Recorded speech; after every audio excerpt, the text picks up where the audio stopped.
Welcome back, everyone. Now we're in the bustling yet buzzy Nomad neighborhood with interior designer and friend of the show, Libby Langdon.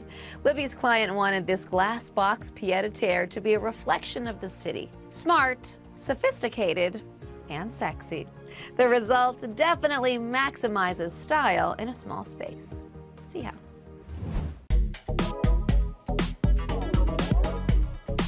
Hi, I'm interior designer Libby Langdon. Welcome to my client's Madison Avenue pied-à-terre. I'm excited to share with you design inspiration and details that prove you can live big in a small space.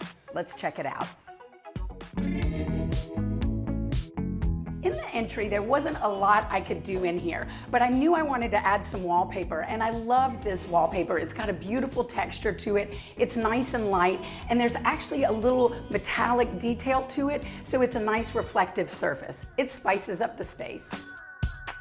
When you walk into the apartment, you see this amazing view on the 23rd floor. I knew I wanted to incorporate a chandelier over the dining table, so it needed to be linear in nature, so it was very slim and I didn't want to obstruct the view. This oval dining table was a great choice for the space. It kind of allows ease of movement. The other thing that maximizes this dining space is the banquette. It's pushed all the way up against the wall, and that gives me about 3 extra feet. It maximizes space because every inch counts.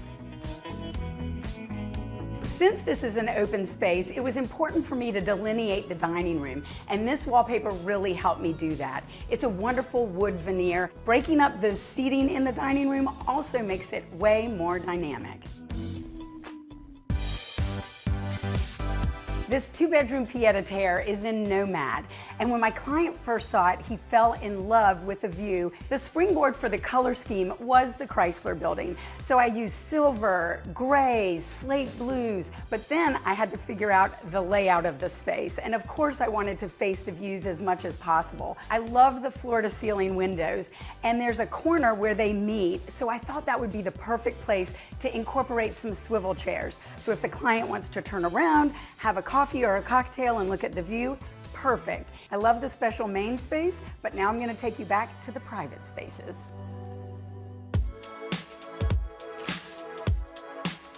So this is the small guest room, but this is what I did to make it feel bigger. We actually wallpapered just this one wall and got a high headboard. So drawing your eye upward makes the ceiling seem even higher and the room feel even bigger. I also love the combination of this kind of tweedy, wonderful, rich wallpaper paired with this soft velvet headboard. It's definitely luxe and a little sexy.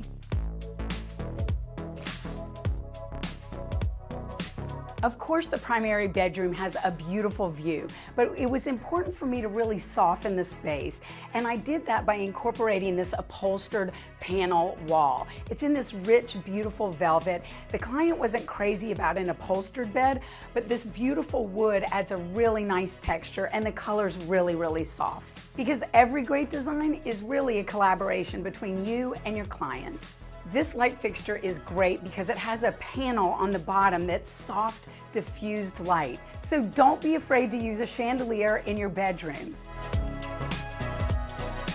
Because the views are so great, I wanted to capitalize that in my design. And so I incorporated this thin but tall mirror. It reflects all the natural light during the day. It's almost like hanging another window in your room. One of my pet peeves is a small lamp in a small space. These have wonderful scale and height and give a better spread of light. So no small lamps in small spaces.